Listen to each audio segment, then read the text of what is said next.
కార్తీక పురాణం 2వ రోజు పారాయణము. 2వ అధ్యాయము. సోమవార వ్రత మహిమ.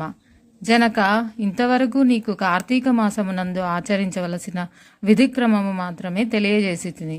కార్తీక మాసములో సోమవార వ్రతమునకు ప్రత్యేక ప్రాముఖ్యము కలదు. కావున సోమవార వ్రత విధానమును దాని మహిమను గురించి వివరింతును. సావధానుడవై ఆలకింపుము. కార్తీక మాసములో సోమవారం శివునకు అత్యంత ప్రీతికరమైన రోజు. ఆ రోజున స్త్రీ గాని పురుషుడు గాని ఏ జాతి వారైనా గాని రోజంతయు ఉపవాసముండి నదీ స్నానం చేసి తమ శక్తి కొలది దాన ధర్మములు చేసి నిష్ఠతో శివునకు బిల్వపత్రాలతో అభిషేకం చేసి సాయంత్రం నక్షత్ర దర్శనం చేసిన తర్వాత భుజించవలయును.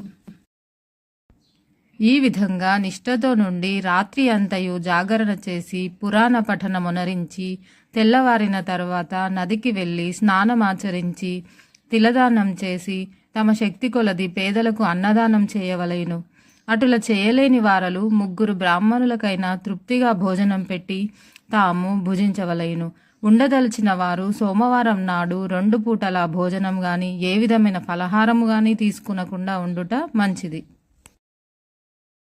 ఇట్లు కార్తీక మాసమందు వచ్చు సోమవార వ్రతమును చేసిన ఎడల పరమేశ్వరుడు కైలాస ప్రాప్తి కలిగించి శివ సన్నిధికి చేర్చును.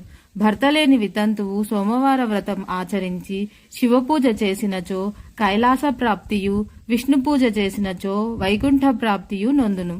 దీనికి ఉదాహరణముగా ఒక ఇతిహాసం కలదు.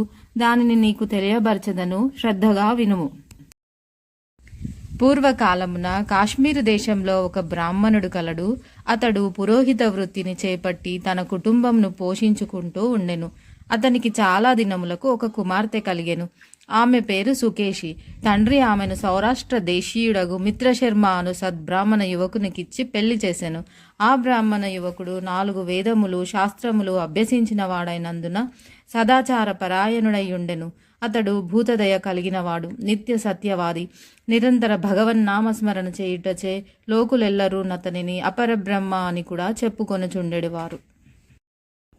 ఇటువంటి ఉత్తమ పురుషుని భార్యయగు సుకేషి యవ్వన గర్వముతో కన్ను మిన్ను గానక పెద్దలను దూషించుచు అత్తమామలను భర్తను తిట్టుచు కొట్టుచు రక్కుచు పరపురుష సాంగత్యము గలదై వ్యభిచారిణి అయి తన ప్రియులు తెచ్చిన తినుబండారములు బట్టలు పువ్వులు ధరించుచు దుష్టురాలై తిరుగుచుండగా వంశమునకు అప్రతిష్ట తెచ్చుచున్నదని అత్తమామలు ఆమెను తమ ఇంటి నుంచి వెడలగొట్టిరి. కాని శాంతస్వరూపుడగా ఆమె భర్త ఆమెను అభిమానం పోక ఆమె ఎంతటి నీచ కార్యములు చేసినను సహించి చీపొమ్మనక విడువక ఆమెతోడనే కాపురం చేయుచుండెను. ఇట్లు కొంతకాలమునకు ఒకనాటి రాత్రి సుకేషి ఏకశయ్యపై తన భర్త గాఢ నిద్రలోనున్న సమయమును చూచి మెల్లగా లేచి తాలి కట్టిన భర్తయన్న విచక్షణ గాని దయా దాక్షిణ్యములు గాని లేక ఒక బండరాతిని తెచ్చి అతని తలపై గట్టిగా కొట్టినది. వెంటనే అతడు చనిపోయెను. ఆ మృతదేహమును అతి రహస్యముగా దొడ్డిదారిన ఎవరి సహాయం అక్కరలేకనే ఊరి చివరనున్న పాడునూతిలో పడవేసి పైన చెత్త చెదారములతో నింపి ఏమీయూ ఎరగని దాని వలె ఇంటికి వచ్చెను. ఇక తనకు ఏ ఆటంకములు లేవని ఇంకా విచ్చలవిడిగా సంచరించుచు తన సౌందర్యం చూపి ఎందరికో క్రీగంటనే వశపరచుకొని వారి వ్రతమును పాడు చేసి నానాజాతి పురుషులతోడను రమించుచు వర్ణ సంకరురాలయ్యను.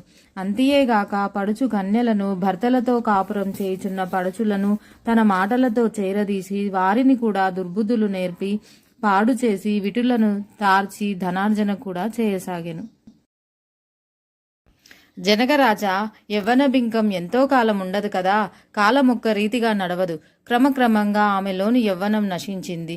శరీరమంతా మేహవ్రణములు బయలుదేరినవి. ఆ వ్రణముల నుండి చీము రక్తము రసి కారుట ప్రారంభమయ్యెను. దానికి తోడు శరీరమంతా కుష్ఠవ్యాధి బయలుదేరి దుర్గంధము వెడలుచున్నది. దినదినము శరీర పటుత్వము కృషించి కురూపి అయి భయంకర రోగములతో బాధపడుచున్నది. ఆమె యవ్వనంలో నుండగా ఎన్నో విధాల తృప్తి కలిగించిన విటులు ఏ ఒక్కరూ ఇప్పుడు ఆమెను తొంగి చూడరైరి. ఆ పరిసర ప్రాంతానికి వెళ్లిన ఎడల తమ నెటులనైనను పలకరించునని ఆ వీధి మొగమైనను చూడకుండిరి. సుకేషి ఇటుల నరక బాధలను అనుభవించుచు పురుగులు పట్టి కొంతకాలమునకు చనిపోయింది. బ్రతికినన్నాళ్ళు ఒక్కనాడైనా పురాణ శ్రవణమైనను చేయని పాపిష్రాలు గదా. చనిపోయిన వెంటనే భయంకరులైన యమభటులు ఆమెను గొంపోయి ప్రేతరాజగు యముని సన్నిధిలో నుంచిరి. యమధర్మరాజు చిత్రగుప్తుల వారిచే ఆమె పాపపుణ్యముల జాబితాను చూపించి, భటులారా, ఈమె చరిత్ర అందింత కాదు. వెంటనే ఈమెను తీసుకుని వెళ్లి ఎర్రగా కాల్చిన ఇనుప స్తంభమునకు కట్టబెట్టుడు అని ఆజ్ఞాపించెను. భటులు ఆమెను ఎర్రగా కాల్చిన ఇనుప స్తంభమును కౌగిలించుకోమని చెప్పి భర్తను బండరాతితో కొట్టి చంపినందుకు గాను ఇనుపగదలతో కొట్టిరి. పతివ్రతలను వ్యభిచారణులుగా చేసినందుకు సలసల క్రాగిన నూనెలో పడవేసిరి. తల్లిదండ్రులకు అత్తమామలకు అపకీర్తి తెచ్చినందుకు సీసము కరిగించి నోటిలోనూ చెవులలోనూ పోసి ఇనుప కడ్డీలు కాల్చి వాతలు పెట్టిరి. తుదకు కుంభీపాకమను నరకములో వేయగా అందు ఇనుప ముక్కులు గల కాకులు, విషసర్పాలు, తేళ్లు, జర్రులు కుట్టినవి. ఆమె చేసిన పాపములకు ఇటు 7 తరాల వాళ్ళు, అటు 7 తరాల వాళ్ళు నరక బాధలు పడుచుండిరి. ఈ ప్రకారంగా నరక బాధలను అనుభవించి కడకు కళింగ దేశమున కుక్క జన్మమెత్తి ఆకలి బాధ పడలేక ఇల్లిల్లు తిరుగుచుండగా కర్రలతో కొట్టువారు కొట్టుచు, తిట్టువారు తిట్టుచు, తరుమువారు తరుముచూ ఉండిరి.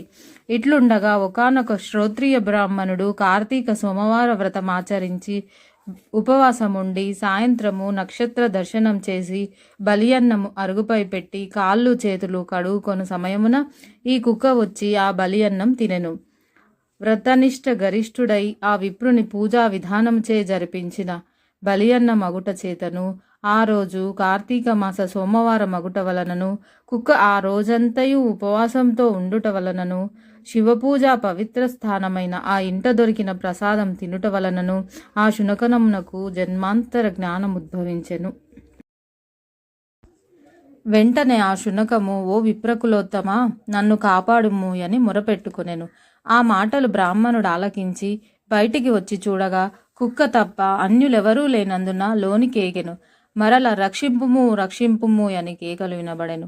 మరల విప్రుడు బయటకు వచ్చి, ఎవరు నీవు, నీ వృత్తమేమి అని ప్రశ్నించగా, అంత నా కుక్క, మహానుభావ, ఈ పుట్టుక వెనుక 16 జన్మల ముందు విప్ర కులాంగనను.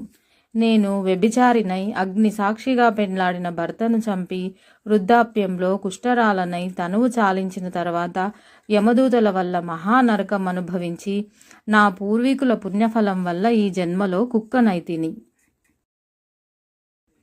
ఈరోజు మీరు కార్తీక సోమవార వ్రతం చేసి ఇచ్చట ఉంచిన బలియన్నంను తినుట వలన జ్ఞానోదయం కలిగింది.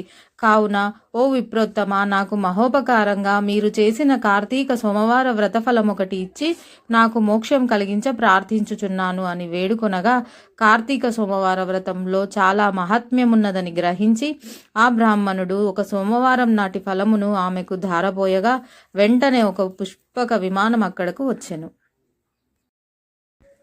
ఆమె అందరికీ వందనం చేసి అక్కడి వారందరూ చూచుచుండగానే ఆ విమానం ఎక్కి శివ సాన్నిధ్యమునకేగెను. వింటివా జనక మహారాజా, కావున నీవును ఈ కార్తీక సోమవార వ్రతం ఆచరించి శివ సాన్నిధ్యమును పొందుమని వశిష్ఠుల వారు హితబోధ చేసి ఇంకను ఇట్లు చెప్పదొడంగిరి.